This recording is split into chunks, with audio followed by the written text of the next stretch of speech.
ಮಾಜಿ ಸಂಸದ ಪ್ರಜ್ವಲ್ ರೇವಣ್ಣ ಎದುರಿಸ್ತಾ ಇರುವಂತ ಅತ್ಯಾಚಾರ ಕೇಸಿಗೆ ಸಂಬಂಧಿಸಿದಂತೆ ಈಗ ಮತ್ತೆ ಪ್ರಜ್ವಲ್ ರೇವಣ್ಣ ಅವರನ್ನ ಪೊಲೀಸ್ ಕಸ್ಟಡಿಗೆ ಕೊಡಲಾಗಿದೆ. ಜೂನ್ 24ರವರೆಗೂ ಕೂಡ ಎಸ್ಐಟಿ ಕಸ್ಟಡಿಗೆ ಕೊಡಲಾಗಿದೆ. ಒಟ್ಟು ಮೂರು ಕೇಸು ದಾಖಲಾಗಿತ್ತು. ಅತ್ಯಾಚಾರ ಮತ್ತು ಲೈಂಗಿಕ ಕಿರುಕುಳಕ್ಕೆ ಸಂಬಂಧಿಸಿದಂತೆ ಮೂರನೇ ಕೇಸಲ್ಲಿ ಈಗ ಕಸ್ಟಡಿ ಕೊಡಲಾಗಿದೆ. ಸ್ಥಳ ಮಹಜರು, ಹೇಳಿಕೆ, ವಾಯ್ಸ್ ಸ್ಯಾಂಪಲ್ಲು, ವೈದ್ಯಕೀಯ ಪರೀಕ್ಷೆ ಸೇರಿ 24ರವರೆಗೂ ಕೂಡ ಕಸ್ಟಡಿಗೆ ಪ್ರಜ್ವಲ್ ರೇವಣ್ಣ ಅಗತ್ಯ ಇದೆ ಅಂತ ಎಸ್ಐಟಿ ಪರ ವಕೀಲರು ಮನವಿ ಮಾಡಿದ್ರು.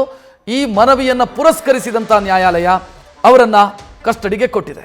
ಹೆಚ್ಚಿನ ಡೀಟೇಲ್ ನೀಡೋದಕ್ಕೆ ನಮ್ಮ ಪ್ರತಿನಿಧಿ ವಿಷ್ಣು ಪ್ರಸಾದ್ ನೇರ ಸಂಪರ್ಕದಲ್ಲಿ. ವಿಷ್ಣು ಪ್ರಸಾದ್, ಏನಾಯಿತು ಇವತ್ತು ವಿಚಾರಣೆಯ ಸಂದರ್ಭದಲ್ಲಿ?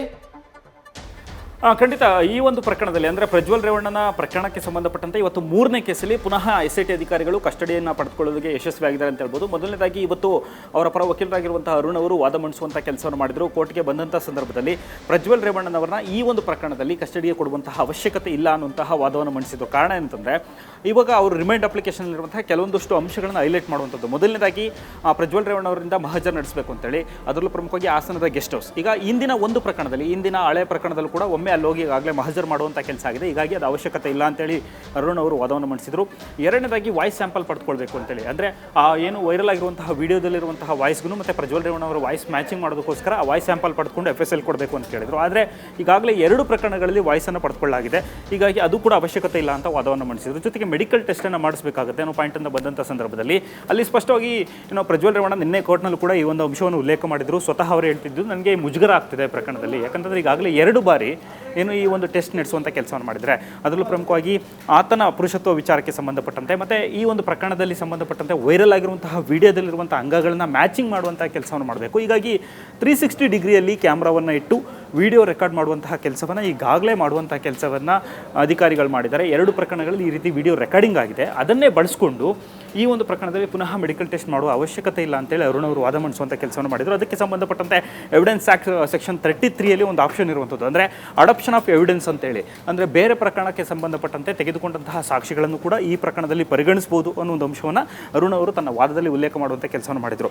ಆದರೆ ಇದಕ್ಕೆ SPP ಆಗಿರುವಂಥ ಅಶೋಕ್ ನಾಯಕ್ ಅವರು ಪ್ರತಿವಾದವನ್ನು ಮಂಡಿಸುವಂಥ ಸಂದರ್ಭದಲ್ಲಿ ಪ್ರಕರಣದಲ್ಲಿ ಕೊಟ್ಟಿರುವಂತಹ ದೂರುದಾರರ ವಿಚಾರಕ್ಕೆ ಬರೋದಾದರೆ ಕೂಡ ಇದರಲ್ಲಿ ಇನ್ನೂ ತನಿಖಾಧಿಕಾರಿಯು ಬೇರೆ ಇರುವಂಥದ್ದು, ಪ್ರಕರಣವು ಕೂಡ ಬೇರೆ ರಿಜಿಸ್ಟರ್ ಆಗಿದೆ. ಜೊತೆಗೆ ಪ್ರಕರಣದಲ್ಲಿರುವಂತಹ ವಿಕ್ಟಿಮ್ಗಳು ಬೇರೆ ಆಯಾಮದಲ್ಲಿ ಕಂಪ್ಲೇಂಟನ್ನು ಕೊಟ್ಟಿರುವಂಥದ್ದು. ಮತ್ತು ಇನ್ವೆಸ್ಟಿಗೇಷನ್ ನಡೆಸುವಂತಹ ಸಂದರ್ಭದಲ್ಲಿ ಕೇವಲ ಒಂದು ಆ್ಯಂಗಲಲ್ಲಿ ಸಿಕ್ಕಂತಹ ವಿಡಿಯೋವನ್ನು ಇಟ್ಕೊಂಡು ಅನಾಲಿಸಿಸ್ ಮಾಡೋದಕ್ಕೆ ಸಾಧ್ಯ ಇಲ್ಲ. ಬೇರೆ ಆ್ಯಂಗಲ್ನಲ್ಲಿ ಏನಿದೆ, ಆ ವಿಡಿಯೋಗಳು ಯಾವ ರೀತಿ ಇದೆ, ಅದಕ್ಕೆ ಪೂರಕವಾದಂತಹ ವಿಡಿಯೋ ಅಂತ ಫೋಟೋಗಳನ್ನು ಚಿತ್ರೀಕರಿಸುವಂತಹ ಕೆಲಸವನ್ನು ಮಾಡಬೇಕು. ಅದರ ಆಧಾರದ ಮೇರೆಗೆ ಮ್ಯಾಚಿಂಗ್ ಮಾಡಬೇಕಾಗುತ್ತೆ.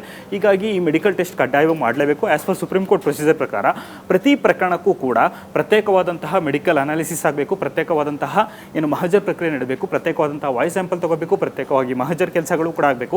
ಹೀಗಾಗಿ ಇದನ್ನು ಕಡ್ಡಾಯವಾಗಿ ಮಾಡಲೇಬೇಕು ಅಂತೇಳಿ ಅಶೋಕ್ ನಾಯ್ಕ್ ಅವರು ಕೂಡ ವಾದ ಮಂಡಿಸುವಂಥ ಕೆಲಸವನ್ನು ಮಾಡಿದರು. ಇದಕ್ಕೆ ವಾದ ಪ್ರತಿವಾದವನ್ನು ಆಲಿಸಿದಂಥ ನ್ಯಾಯಾಲಯ ಒಂದು ಅಂಶವನ್ನು ಅಲ್ಲಿ ಪರಿಗಣಿಸುವಂಥ ಕೆಲಸವನ್ನು ಮಾಡಿತು.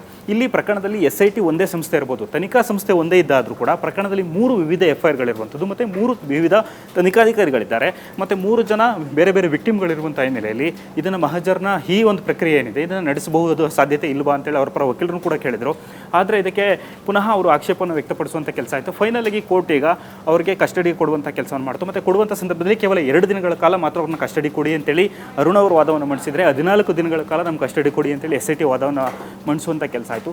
ಫೈನಲಿ ಅದಾದ ಬಳಿಕ 24ರವರೆಗೆ ಈಗ 3ನೇ ಪ್ರಕರಣದಲ್ಲಿ ಪ್ರಜ್ವಲ್ ರೇವಣ್ಣನವ್ರನ್ನ ಕೋರ್ಟ್ SIT ಕಸ್ಟಡಿಗೆ ಕೊಡುವಂಥ ಕೆಲಸವನ್ನು ಮಾಡಿದೆ. ಅದರಲ್ಲಿ 3 ಅಂಶಗಳನ್ನು ಕಡ್ಡಾಯ ಮಾಡುವಂಥದ್ದು, ಒಂದು ಮಹಜರ್ ಇರ್ಬೋದು, ವಾಯ್ಸ್ ಸ್ಯಾಂಪಲ್ ರೆಕಾರ್ಡ್ ಇರ್ಬೋದು ಮತ್ತು ವೈದ್ಯಕೀಯ ಪರೀಕ್ಷೆ ನಡೆಸೋದಿರ್ಬೋದು, ಆ 3 ಮಾಡ್ಬೋದು ಅಂತೇಳಿ. ಆದರೆ ಅದಕ್ಕೆ ಆರೋಪಿ ಕನ್ಸೆಂಟ್ ತೆಗೆದುಕೊಳ್ಳುವಂತಹ ಇದು ಬಿಡೋದು ಅಧಿಕಾರಿಗಳ ವಿವೇಚನೆಗೆ ಬಿಟ್ಟಿದ್ದು ಅನ್ನೋ ಪಾಯಿಂಟ್ ಕೂಡ ಅಲ್ಲಿ ಉಲ್ಲೇಖ ಆಯಿತು. ರಕ್ಷಿತ್, ಥ್ಯಾಂಕ್ ಯು ವಿಷ್ಣು ಪ್ರಸಾದ್ ಮಾಹಿತಿಗೆ.